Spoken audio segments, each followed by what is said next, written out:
So the Federal Reserve, the people who basically control the entire vibe of the economy, they just hit a massive reset button. For past few years, they have been slowly pulling money out of the system, a process they call quantitative tightening. But they just officially stopped it.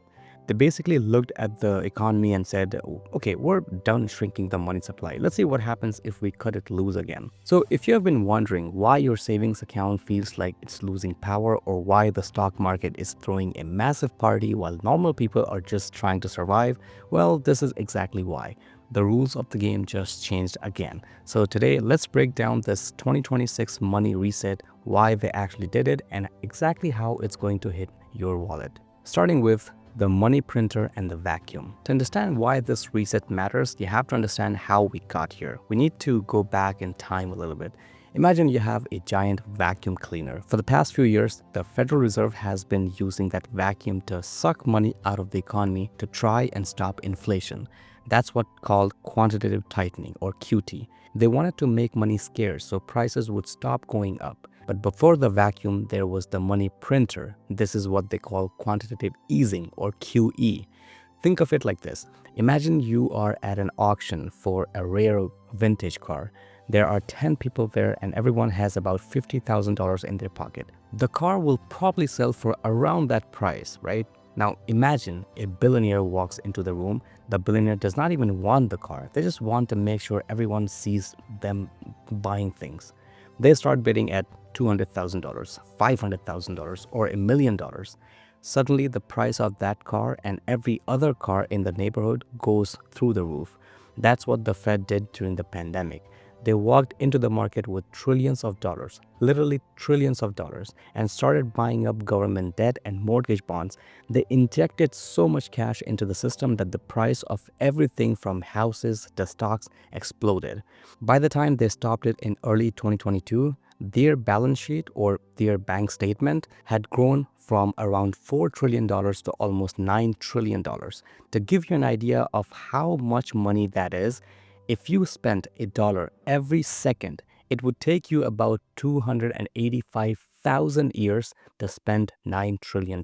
So they pumped the world full of cash. That was the party. But then the bill came due. Inflation hit 9%. You might remember going to the grocery store and feeling like you were being robbed. That was the result of all that money printing. So they panicked, they turned on the vacuum, the QT, to try to suck some of that cash back out. They managed to pull about $2.4 trillion out of the system by end of 2025. But here's the news. On December 1st, they turned off the vacuum again, and that changes everything. So let's talk about the winners and the losers. Now, here's the annoying part. When the Fed pumps money into the system, they don't give it to everyone equally. Think of it like a waterfall of cash.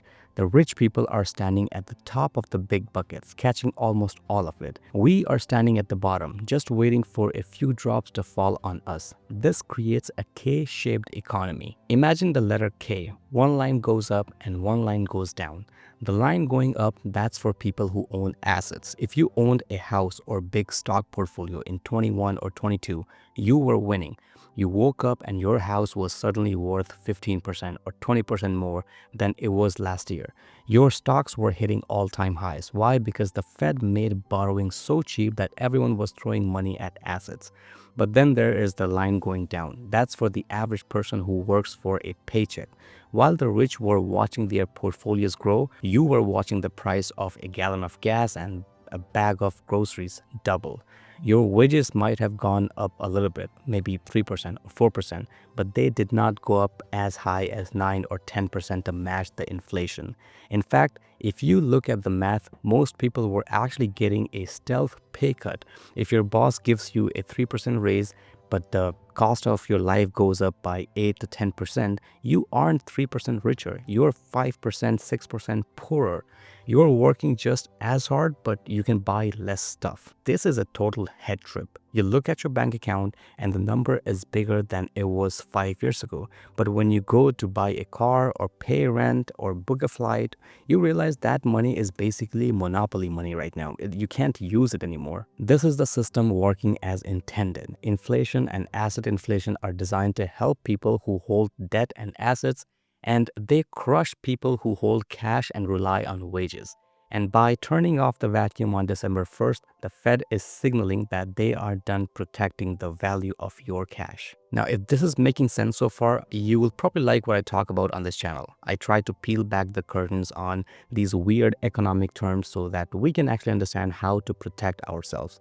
So if you're finding this helpful, please do me a favor and hit the like button. It really helps the algorithm to show this to more people who are tired of feeling confused about their money. And if you haven't yet, please subscribe, because we're trying to build a community of people who are actually in control of their financial future, not just victims of whatever the Fed decides to do the next Tuesday. Now, moving on, why did this stop the vacuum? Well, there are three main reasons, and none of them are particularly comforting. First, they think they won the war on inflation. Inflation dropped from that scary 9% peak down to about 3%. It's not perfect, but they think it's good enough. They're basically saying, okay, prices are still high, but they aren't getting higher quite as fast, so let's call it a victory. Second, this is kind of like scary. The plumbing of financial system was starting to rattle. When the Fed sucks money out of the system, bank reserves go down. If reserves get too low, banks don't have enough cash to move around. We saw hints of this recently. The Fed got worried that if they kept the vacuum on, something big would break, like banks failing. So they chose to save the banks rather than keep fighting inflation. Third, the job market was looking a little shaky. They saw the unemployment ticking up and got nervous. They want to make sure borrowing stays easy, so companies keep hiring. But here's the kicker.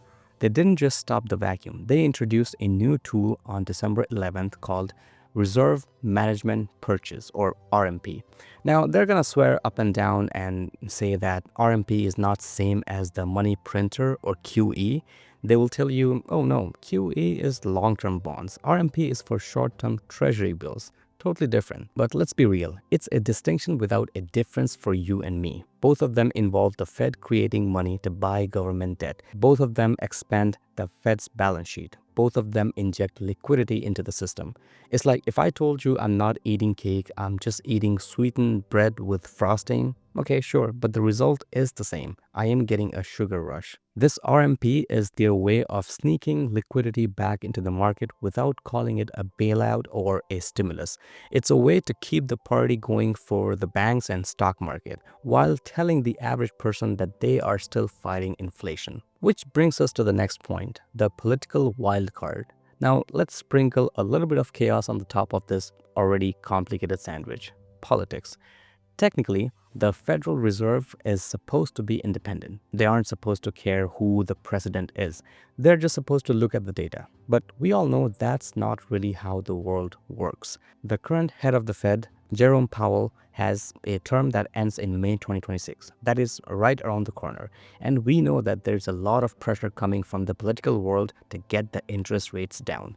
Donald Trump has already said he wants a Fed chair who will aggressively cut rates. He wants cheap money. Why? Because cheap money makes the stock market go up and it makes the economy feel good in short term, even if it causes problems later. So imagine this scenario. It's mid-2026. You have a new Fed chair. You have this new RMP tool that lets them print money quietly, and you have political pressure to juice the economy. What do you think is going to happen? Do you think they are going to go back to the vacuum, or do you think they are going to reach for the printer? This is why the reset matters. The era of tight money is over. We are moving back into the era where the system is biased towards inflation. They would rather have your groceries cost 5% more next year than have the stock market crash by 20%. That is the trade-off they have made. They have chosen asset prices over your purchasing power. Now, what does this mean for you? Okay, let's take a breath. That was a lot of big picture stuff. But what does this actually mean for you, sitting there watching this on your phone or on your laptop? It means that the strategy of save money in the bank and wait is officially dead. If you're keeping your wealth in cash, you are probably going to drown. Let's do the math. If inflation ticks back up to 4% or 5% because of all this new liquidity, and your saving account is paying you, let's say 3%, you are losing money every single day. Your money buys less. This is the trap. The system is set up to punish savers. It feels safe to have cash, right? It feels responsible. But in this environment, cash is a melting ice cube. The people who win in this reset are people who own things like stocks, real estate, businesses. These are the things that go up in price when the Fed prints more money. If you are sitting on the sidelines waiting for prices to come back down to normal, you might be waiting forever. Normal is gone. This is the new normal. And I know that sucks to hear. It feels unfair that you have to become an investor just to survive. You should be able to just work hard, save money, and be okay. But that world does not exist anymore. We live in a financialized economy where you either own the assets or you pay the rent to the people who do. I know this is a bit controversial take. Some people will say, no, Fed knows what they're doing. They are saving the economy. And others will say it's a giant Ponzi scheme designed to help the rich. So do you think the Fed should keep fighting inflation even if it crashes the stock market? Or do you think they should print more money to save jobs even if it makes groceries more expensive? Let me know in the comments, and let's move on to how to survive the reset. So if cash is trash and game is rigged, what do? Do you just give up? No, you adapt. You have to stop thinking like a worker and start thinking like an owner. You have to get on the right side of the K-shaped economy. You want to be on the line that goes up. This does not mean you need to go out and buy a $1 million apartment building tomorrow. You don't need to be rich to start. You just need to be in the game. The stock market, specifically the S&P 500, has historically been the best hedge against this kind of monetary mess. When the dollar gets weaker, companies charge more for their products. Their profits go up and their stock prices go up. It's a way to ride the wave instead of drowning in it. Think about it. If you had just $100 in the market in 2020, it would have been doubled by now. But if you had left that $100 in your wallet, it would have lost its value because of inflation. The barrier to entry is completely gone. You can buy fractional shares of the biggest companies in the world. You can start with $1, $5, or $10. The amount doesn't matter as much as the habit. The goal is to move your labor, the money you worked hard for, into the assets that the Fed can't debase quite so easily. I'm not telling you to YOLO your life savings into some meme coin. I'm talking about the boring, consistent investing in the broad market. It's not sexy. It's not going to make you a millionaire by next Tuesday. But it is the only shield you have against a central bank that is determined to print its way out of trouble. And look, if you have no idea where to start, I'll link some videos in the description which explains all of it. Super simple, no jargon. Or you can just literally YouTube how to invest in index funds, ETFs, and you'll get a lot of free resources.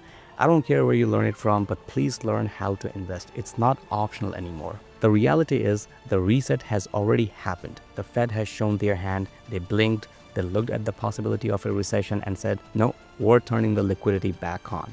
That tells you everything you need to know about your next 5 years. The road ahead is going to be paved with more dollars, which means each dollar is going to be worth less. You can be angry about it, and honestly, you probably should be. It's a system that favors the people who already have money, but being angry won't save your retirement. Taking action will. Don't let the complexity of this stuff scare you into doing nothing. That's what they want. They want you to think about it's too hard for you to just leave your money in the bank earning less than 1% while they dilute its value. Don't give them that satisfaction. Take care of your money because no one else is going to do it for you. Thanks for hanging out, and I'll see you in the next one.